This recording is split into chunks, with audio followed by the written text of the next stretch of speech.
Te vamos a hablar ahora sobre propuestas para enfrentar la pesca ilegal. Y nuestro invitado es don Francisco Miranda, presidente de la ONG OANES. ¿Cómo está, señor Miranda? Buenos días. ¿Cómo está, Ricardo? ¿Qué Un tal? Mucho gusto gusto. volverlo a tener aquí en la radio. Igualmente. Bueno, la pesca ilegal en el litoral peruano no solo pone en riesgo a la biodiversidad marina, sino que también amenaza el desarrollo económico de numerosas familias, la reputación de nuestro país a nivel mundial y la efectividad de las áreas marinas protegidas. Esta es la, digamos, información que han entregado ustedes y básicamente ¿en qué se sustenta?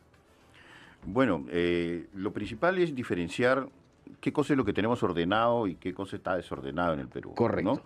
La pesca industrial está debidamente ordenada en el Perú, pero la pesca artesanal es un caos permanente. En el año 95 teníamos alrededor de 6.000 y pico de embarcaciones Ujú. y el último censo, digamos, el último estudio que ha hecho el Instituto del Mar del Perú en el 2024 arroja más de 23.000 embarcaciones. Hoy en día existe una prohibición para fabricar nuevas embarcaciones, sin embargo, tienes más de 2.000 embarcaciones sin autorización y esto genera pues unas pérdidas de más de 500 millones de Oye, dólares al esto no año. lo había escuchado, o sea, no se puede fabricar embarcaciones en este Está instante. prohibido, Ah, efectivamente, caramba. ya no se debe producir ni un barco más. Lo que puede existir es la sustitución de bodega, tanto Claro. para una embarcación industrial como para una Y embarcación el reemplazo artesanal. tendría que ser con las mismas dimensiones, Exactamente, tamaño. con las mismas dimensiones y las mismas características o la suma de ellas, ¿no? Por Ya. ejemplo, si yo tengo un barco en el caso de la pesca industrial, un barco de 100 y otro de 150, puedo reemplazarlo por uno de 250, por ejemplo, ¿no? Entonces existe pesca artesanal ilegal. Mucha informalidad e ilegalidad, Ya. ¿no? La principal razón son las condiciones del régimen artesanal, que son extremadamente flexibles, a diferencia de lo que son las condiciones de un régimen formal, como es que está establecido, por ejemplo, en la pesca industrial, donde tú tienes que tener pues condiciones sanitarias ad hoc, tienes Ujú. que pagar impuestos, tienes Claro. que pagar derechos de pesca, etcétera, etcétera. Estas condiciones no existen dentro del régimen artesanal, muchas de ellas son extremadamente flexibles, y Ya. entonces el inversionista que quiere entrar dentro de la industria pesquera prefiere entrar al régimen artesanal, donde prácticamente no tiene control. Que estas cifras lo demuestran. O sea, Ujú. si tú creces de 6.000 embarcaciones a 23.000 embarcaciones en un proceso de Su 95 al 2025 cuatro veces más. y tienes 2.000 embarcaciones que están sin autorización, quiere decir que debe ser un buen negocio. Entonces, todo el mundo quiere entrar en el negocio y fabricar barcos tras barcos tras barcos, y cuando ya los tienes hechos, vas buscando la legalidad. Entonces, ok, haces presión política para que el ministerio te formalice, para que el ministerio te dé la licencia que has Pero obtenido. estamos hablando entonces no solo de los pescadores que vemos nosotros artesanalmente cada mañana, cada Ujú. amanecer, sino de grupos que probablemente estén detrás de todo ello. Sí, seguro, es O posible. probablemente pescadores que tienen toda una flota. Ah, sí, claro, hay pescadores que tienen una flota, claro, no lo tienen a su nombre. Claro, Lo tienen a nombre de la hermana, del claro. primo, el tío, etcétera, ¿no? Como una suerte de testaferros. Entonces Ajá. pueden tener diferentes tipos de embarcaciones. Pero hay que diferenciar la pesca artesanal, porque Ya, a ver. la ley te dice que para ser pescador artesanal tú tienes que tener 15 metros de eslora, 32,6 metros cúbicos de capacidad de bodega en tu embarcación y Ujú. predominio del uso manual. Eso es lo que dice la ley.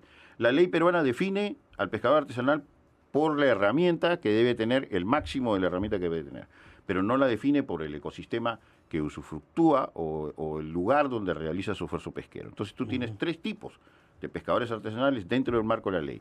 El que pesca en la orilla, Ya. que nunca se aleja de la distancia de la costa, que siempre está pescando sobre bajeríos, rocas sumergidas, praderas de algas, y nunca se aleja más allá de una milla, o digamos la zona de 30 metros de profundidad, a donde tienes digamos la abundancia de biodiversidad. Tienes el otro tipo de pescador, que es el que tiene una embarcación tipo bolichito, generalmente, que puede capturar desde anchoveta hasta jurel en cantidades menores, y el que más ha crecido en este periodo, desde 1995 hasta la fecha, es el pescador potero periquero, que realmente no practica su pesquería al borde costero, sino que lo hace a partir de las 20, 30, 40 millas de distancia. Llamar adentro. Claro, pero esta pesca de pota y perico terminan en plantas industriales, donde son procesadas para congelado de exportación en cualquiera de los dos recursos. Y de Y una allí, pequeña parte, obviamente, para el mercado local, que tiene pues un consumo mucho más bajo que y el de mercado allí, internacional. digamos que a inicios del año hubo los problemas con la pota. que Sí. podría ser ese motivo. O sea, no era que estaban en cambio justamente de fase, sino estaban, probablemente se había depredado gran parte de la pota.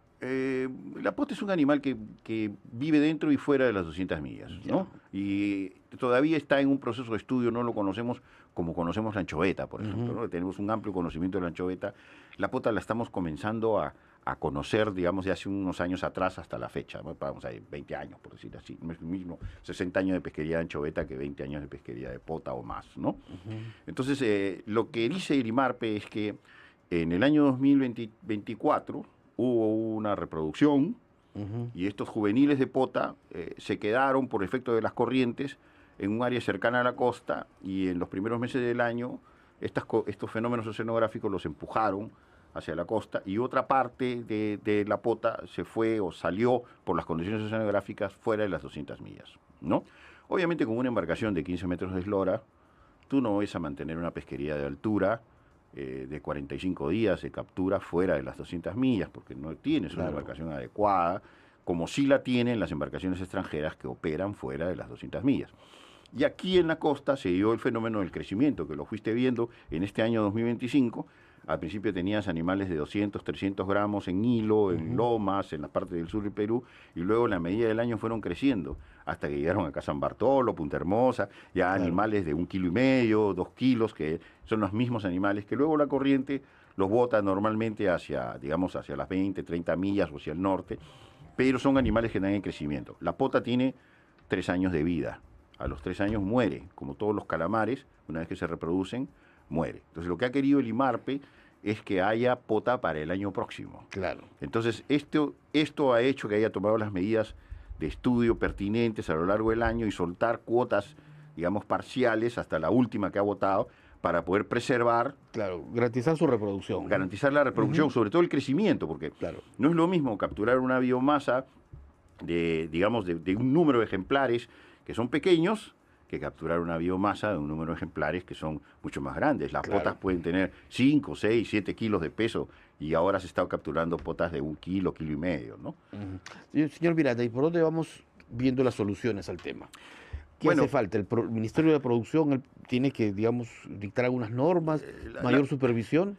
obviamente control y vigilancia es fundamental y en Ujú. eso el Estado tiene que tener una función principal. Pero hay cosas de fondo. O sea, Ya. yo siempre pongo un ejemplo.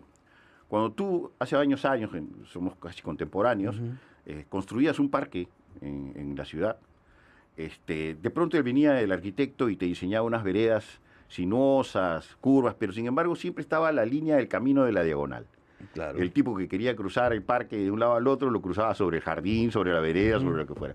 Esa es una línea natural, digamos, y a veces no las vemos. Las leyes son como estos caminos, digamos, serpenteantes, ¿no?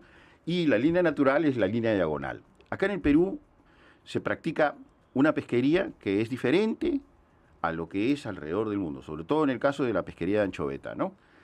Eh, la ley dice bien claro, lo prioritario es el consumo, el uso de los recursos para el consumo humano directo. Y después, lo que Claro. queda, lo utilizo para todo lo demás. Esa es prioridad. Pero Ujú. aquí tenemos el mar de la abundancia, tenemos una cantidad increíble de anchoveta y no toda la anchoveta se puede utilizar para el consumo humano directo. Si haces un cálculo simple, digamos, tienes 5 millones de toneladas, el 50% del rendimiento te va a botar 2,5 millones de toneladas. Supongamos que tienes un rendimiento para consumo humano directo de 2,5 millones de toneladas. ¿Dónde vendes 2,5 millones de toneladas de anchoveta Claro. en conservas, en secos salados o en otros productos? No tienes el mercado aún. Yo no digo que no hay mercado, sino que no lo tienes aún, ¿no? Igual sucede con la pota, o sea, los volúmenes que tú tienes los puedes procesar, pero, por ejemplo, tienes restricciones para procesar los desechos. Entonces, es ilógico que tú tengas a una pesquería en la que puedes pescar anchoveta para hacer harina de aceite de pescado, pero no puedes utilizar tu pesca, tu producto de pesca, Ujú. y lo puedas utilizar en hacer conservas, en hacer congelados o en hacer sal preso porque está prohibido. Para todo aquel que tiene la licencia de consumo humano indirecto, no puede hacer consumo Claro. humano directo. Y es absurdo. Y en el otro lado tienes el problema al revés, o sea, produces la Ujú. pota, procesas la pota, pero tienes una cantidad de restricciones para procesar los desechos. No todo puede ser harina, también puedes hacer ensilados, también puedes hacer otro tipo de productos con eso, ¿no? Y Claro. la economía circular te hace que utilices los recursos de desecho. Entonces, las normas tienen que pensar en la dinámica de la pesquería, no pueden nacer de un escritorio, simplemente viendo esto es así, esto es así, no. Hay que ser un poquito más reflexivo en ese sentido, y la recomendación que nosotros como organización damos desde hace muchos años es el diálogo, digamos, multiespecífico entre todos los actores de la pesca, llámese pescadores, académicos. Los académicos son muy importantes porque el académico tiene el aporte intergeneracional, o sea, vas sacando a un muchacho que está saliendo en carrera de ingeniería pesquera, que en el Perú formamos muchos ingenieros pesqueros, que va entrando al problema de la pesquería y luego años después va a pasar a ser probablemente funcionario público o funcionario de una empresa pesquera. Entonces, hacer participar a la academia, hacer participar a los empresarios, a los gremios, digamos, de ingenieros pesqueros que hay en el Perú, biólogos, etcétera, dentro de un diálogo multisectorial que nos lleve a estas soluciones, es algo que debería ser permanente. Un gran acuerdo nacional por la pesca. Sí, exacto. Nosotros lo hemos propiciado en el año 2015, 2016, Correcto. pero no se ha continuado. Perfecto. Don Francisco Miranda, presidente de la ONG OANES, muchísimas gracias por estar esta mañana con nosotros. No, gracias y a ti. darnos su importante información. 8:30, pausa y retornamos.